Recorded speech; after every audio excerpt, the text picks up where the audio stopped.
And to be completely transparent, how did I become a consultant? I got fired from my job, and that woke me up very quickly. I had never been fired from anything in my entire life. I always All right, welcome back to Have a Map podcast from DIM Events. I'm Brett Corona, your host, a broadcast journalism intern here that's a recent graduate from College of Charleston. So we also have our co-host here. You want to introduce yourself, Molly? Sure. I'm Molly Fink. I'm a previous industrial organizational psych intern here at DIM Events, also a recent graduate of University of Maryland, and really excited to be here. Awesome. And now we also have our guest. Would you like to introduce yourself? Sure. Hi, everyone. My name is Christlie G. I am the human resource business partner for Christlie G Consulting, and also the chief operating officer for Ganthier Enterprises. One focuses on human capital and the other focuses on real estate development. Incredible. Awesome. So how or when did you know you wanted to be this kind of businesswoman, go into like this HR world? Like, how did you know this industry was really for you? Yeah, that's a great question. I started my, journey into HR as actually an intern for Target. And during my internship, I had met my first human resources exec. And I said to her, I want that position. I had already done lots of administrative roles that would essentially equip me for human resources. However, to really understand there is a finesse with human capital because you have to care for people, which doesn't provide tangible results, but you have to click that care for people to the tangible results, which are sales or, operating expenses. So that finesse between the two really intrigued me. So the moment I was able to show kind of like the key stakeholders, the impact of investing in people and how it can help their bottom line, then I knew that I was on the right path. So how did you end up in consulting and not anywhere else? I know human resources is a huge field. Yeah.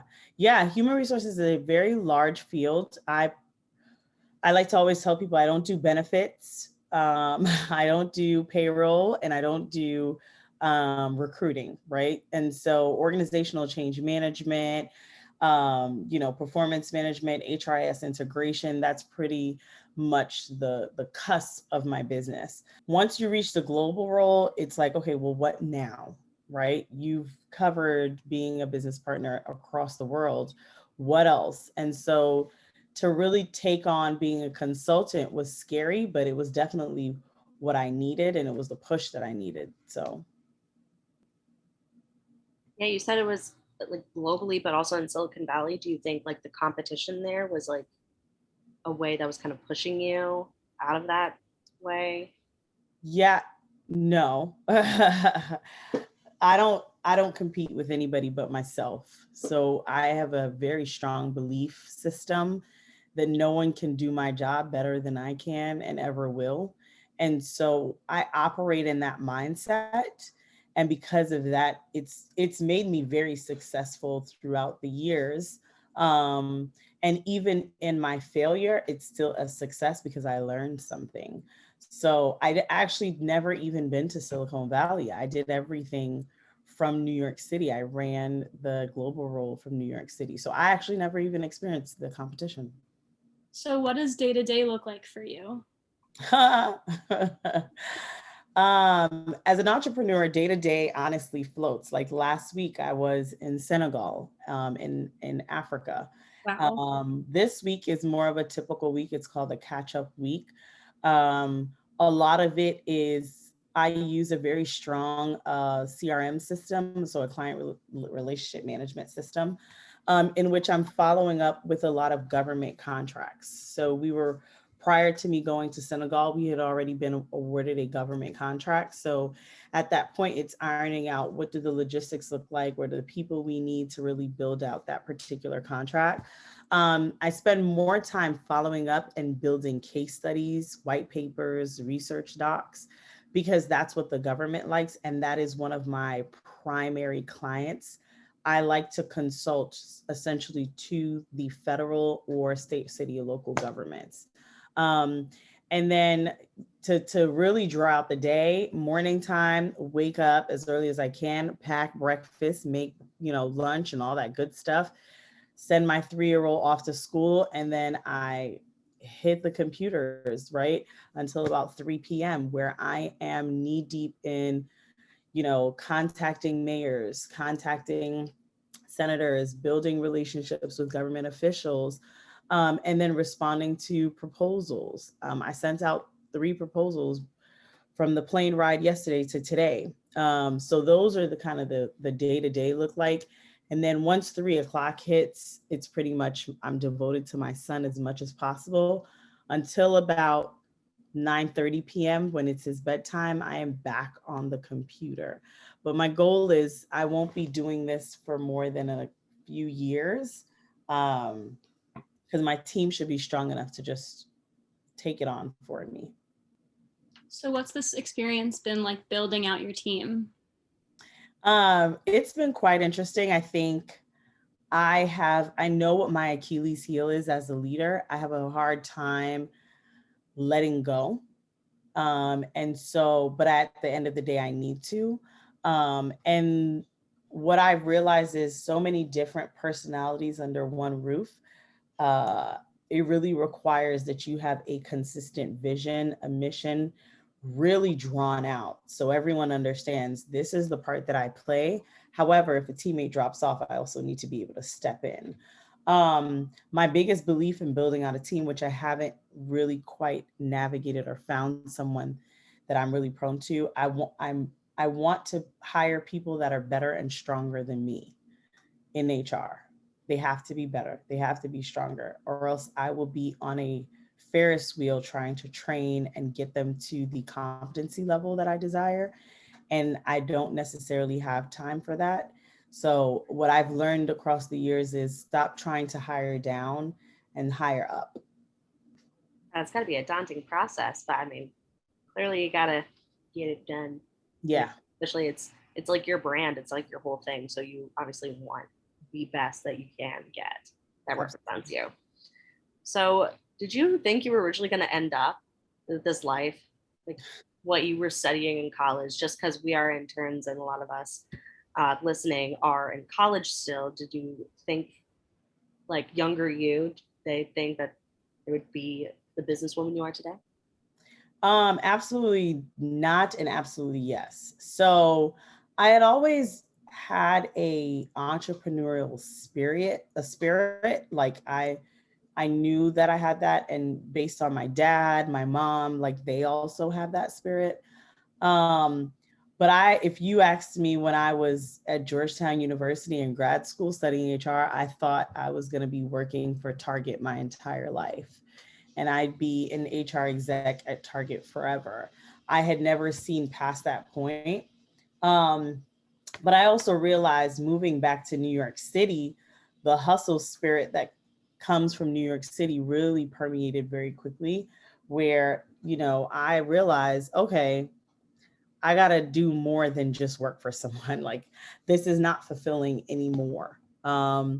Meeting the metrics are great. Doing the change transformations within companies are wonderful, but am I actually happy and fulfilled? And I realized very quickly that I wasn't. So I started my business even prior to me being fired. And then I got overwhelmed with the clientele, and that's when I got fired. So what advice, like based on your experience, growing through these big changes in your life, what advice do you have for young professionals inside and outside of this field? Wow.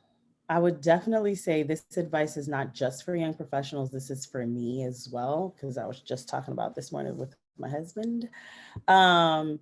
It would definitely be grab fear. And, this is a podcast, so I try to keep this as PG rated as possible, but grab fear by the balls. Like, don't let fear dominate your mindset and make you believe that you're not capable.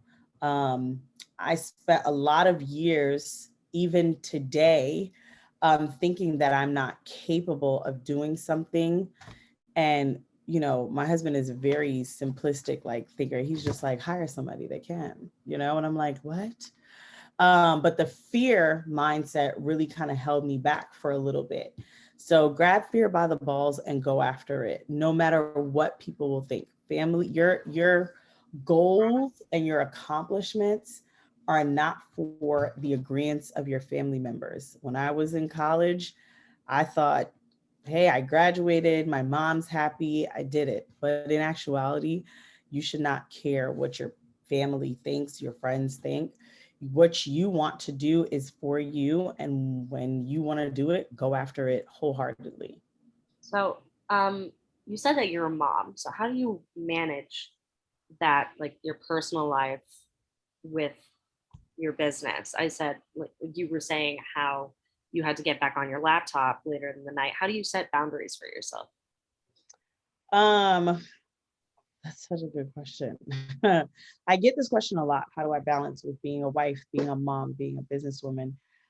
There is no logical balance. I've never heard anyone even come up with a balance. And if they have, they're on drugs. So don't listen to them. Um, no, I prioritize. I have this thing where my brain will run while it's sleeping. And so in order for me to set boundaries and really prioritize my time, I really purge my thoughts onto a notepad or whatever that needs to be accomplished. The biggest thing with projects or accomplishing any goal is to create the steps to that, right? The small steps. If you can create the small steps to the larger goal, you'll get there in no time because you're progressing either way. And so what I had learned to do is I prioritize a list. It'll be a full-blown list of the small steps. It could say email such and such person, small step, right? And so when they email back, I now have a new task to add to the list. But those small steps that I create, I prioritize. And I'm very big on time blocking. Social media definitely is not a time block friendly tool. It can warp you into this black hole of just scrolling. But I time block a lot because my son is in school. And so I know that once he gets out, it's mommy time. But I time block a lot, I prioritize a lot. And at the end of the day, there's not enough money that could keep me away from my family. Um, so if I need to take a trip to another country, I'm gonna take it. Do you think with, I know it's probably also another question that you get a lot, but with the pandemic happening, do you think that greatly affected your relationship with your family and your business? Kind of twofold.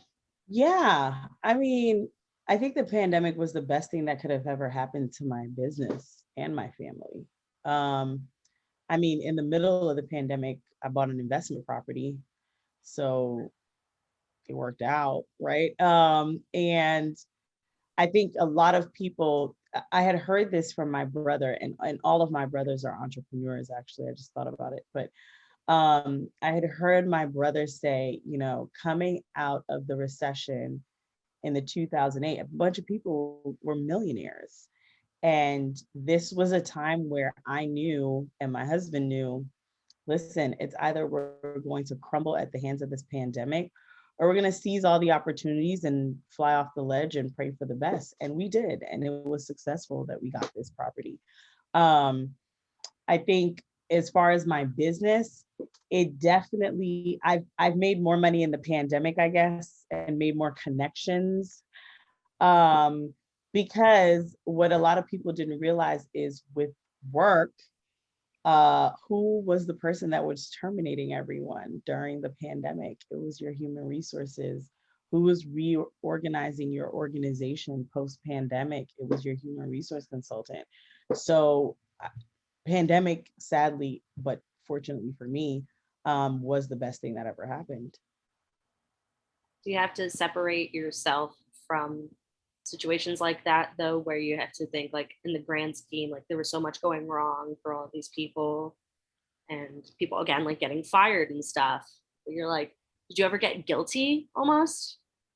So yes and no. I think because of the aid, just for this example, right, as it pertains to the pandemic, because of the aid that came out from the government, a lot, actually probably 90% of the people that were terminated that I worked with that were being terminated, because I wasn't working with like C-suite leaders. It was very like managers and employees, low level employees.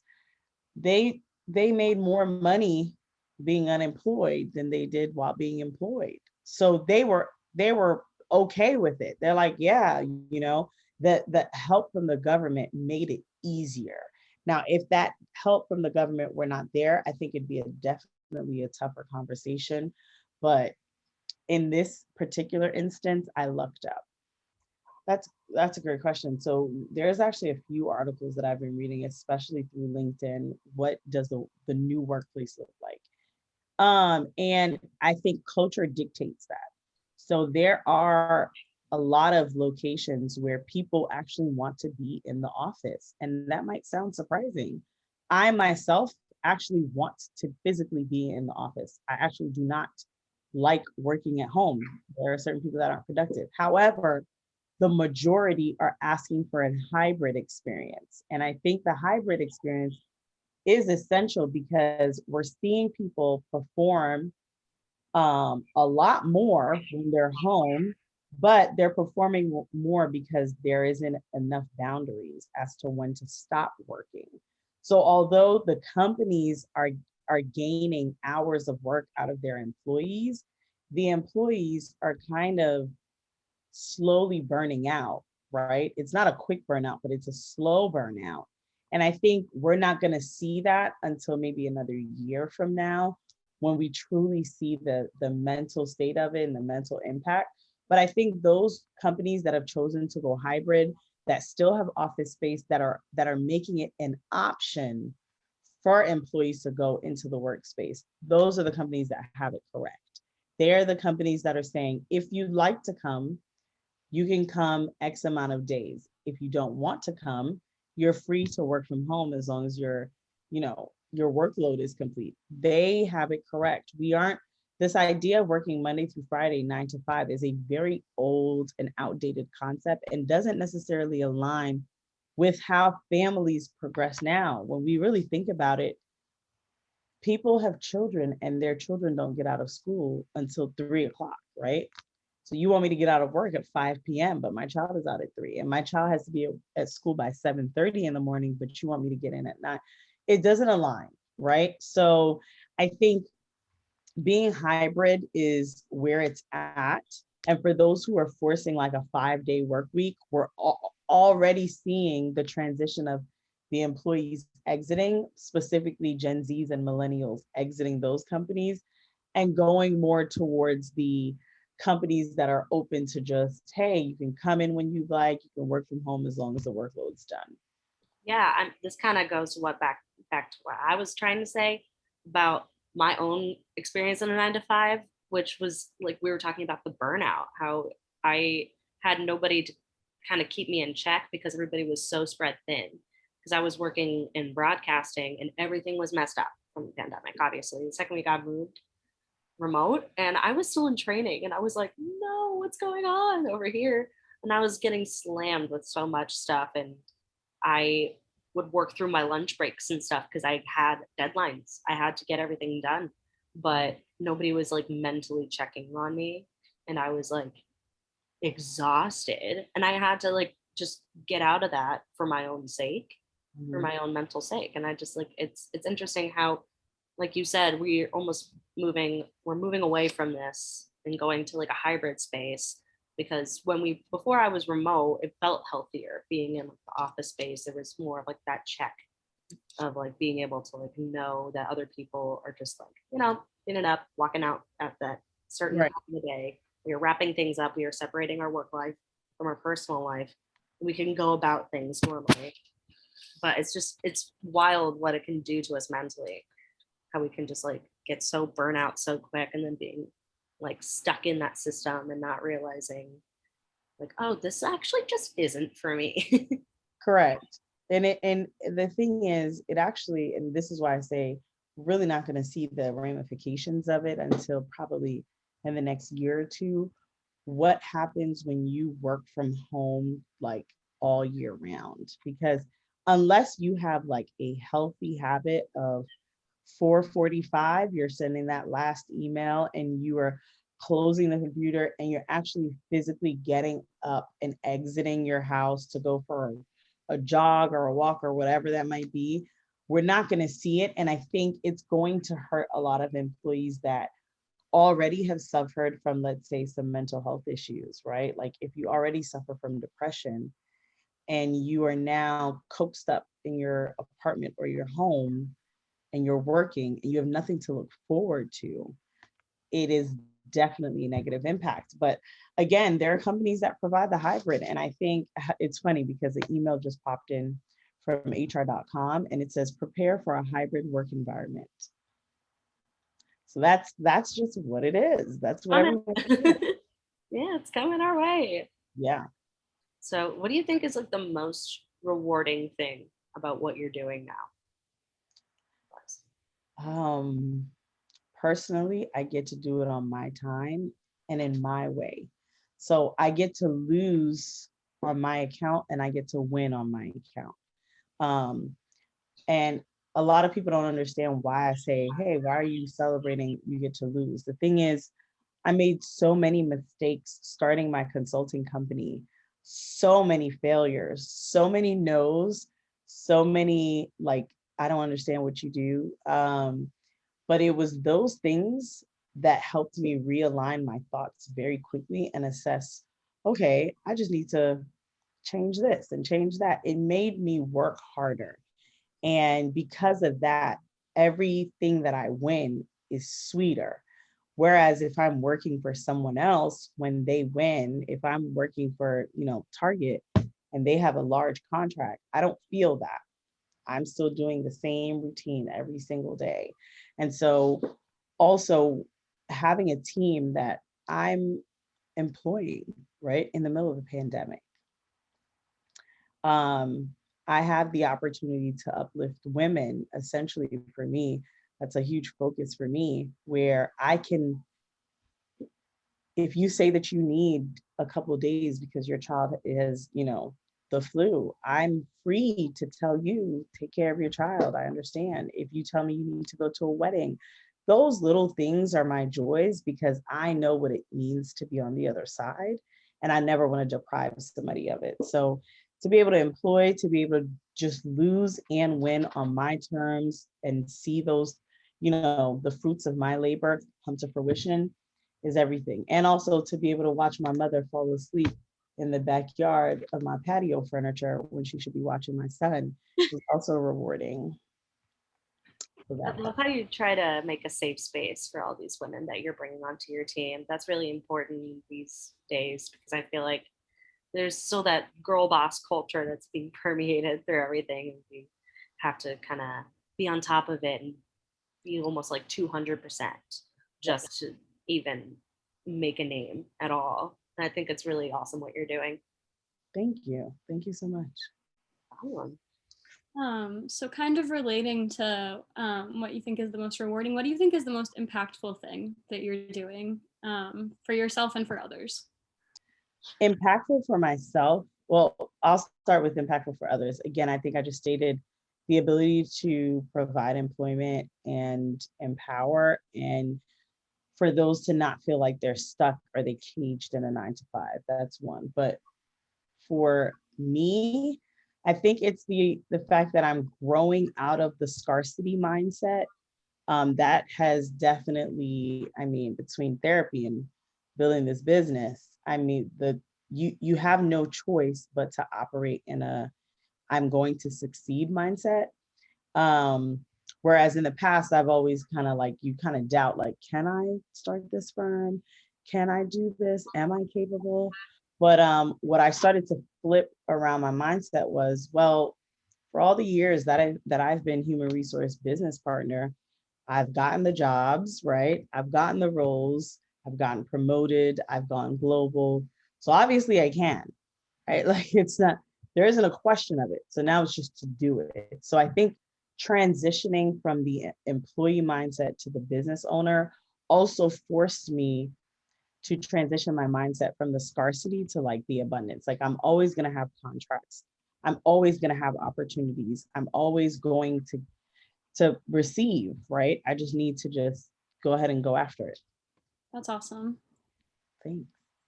How are you using social media in this day and age when it comes to personal life versus your consulting firm? How are you really engaging with that? How are you time blocking, you were saying earlier? Yeah. So I love social media. Mainly Instagram. Instagram's really where I spend most of my time, and Clubhouse now. So Clubhouse has been a huge platform that I've used for my business, where I consult individual clientele rather than governments and companies.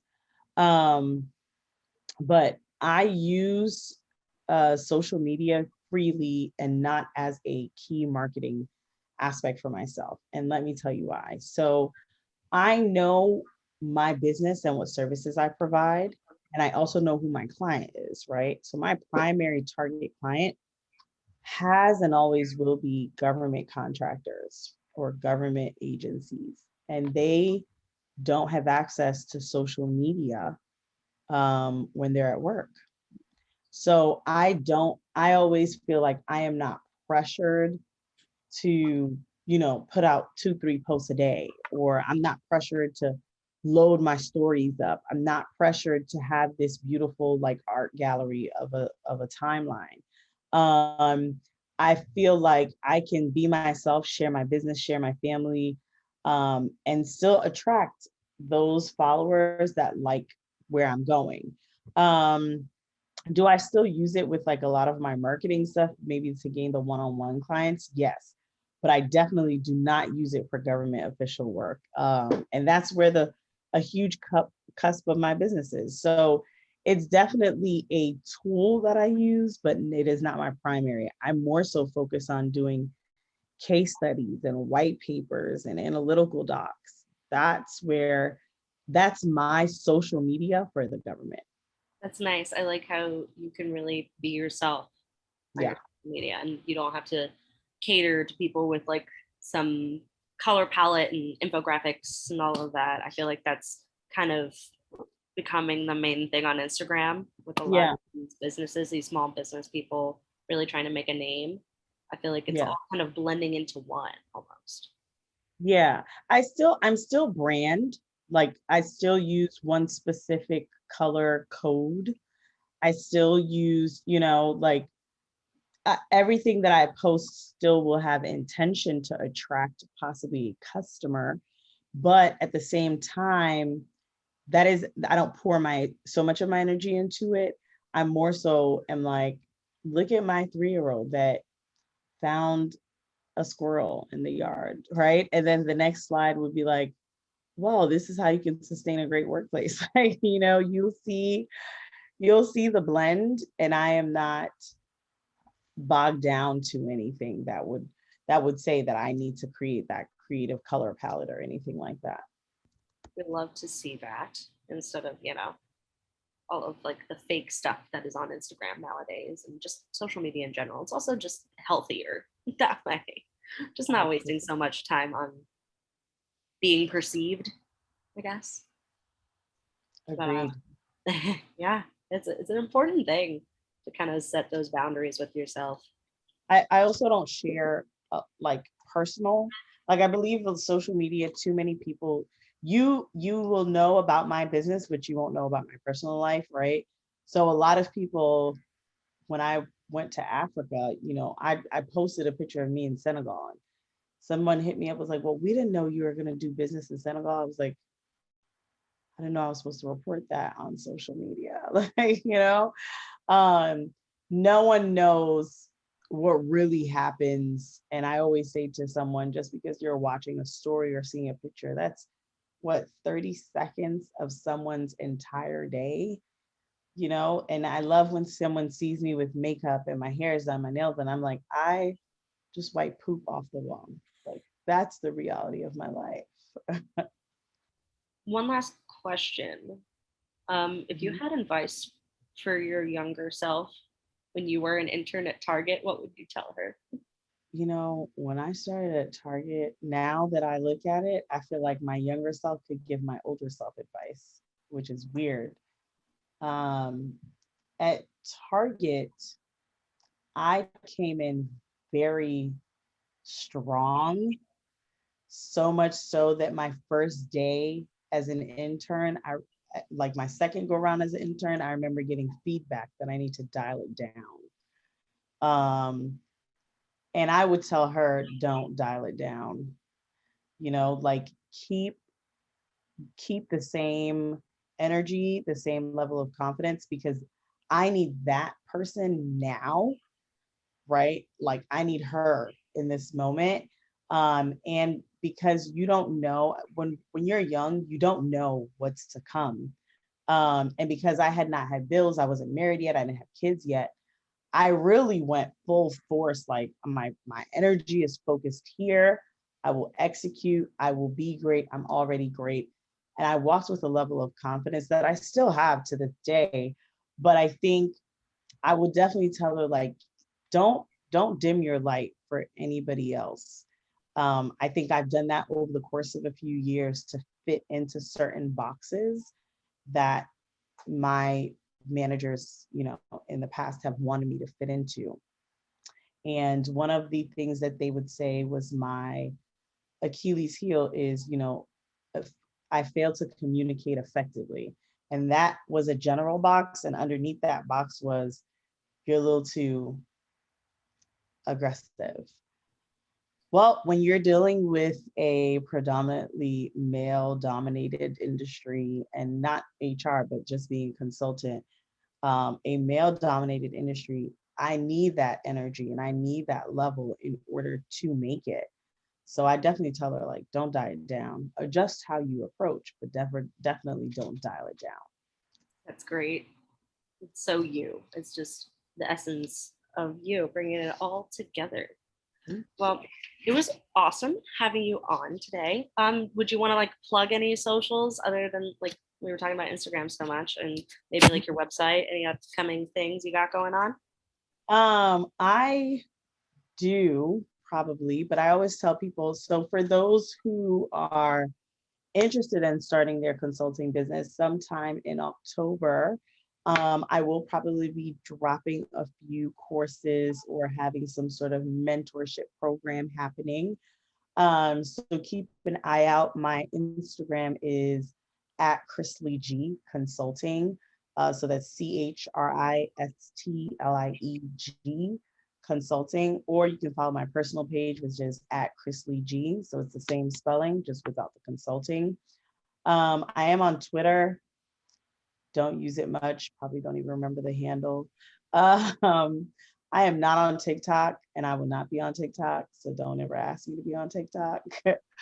And of course, you can find me on LinkedIn. It's Christlie Ganthier. So it's my married name. Awesome. Thank you so much. As you know, a young professional in like the HRIO world, I really have appreciated hearing from you and learning about your path. Awesome. And of course, if anybody wants to contact me, feel free, DM me. I'll always direct you to the make an appointment line, but you can still DM me.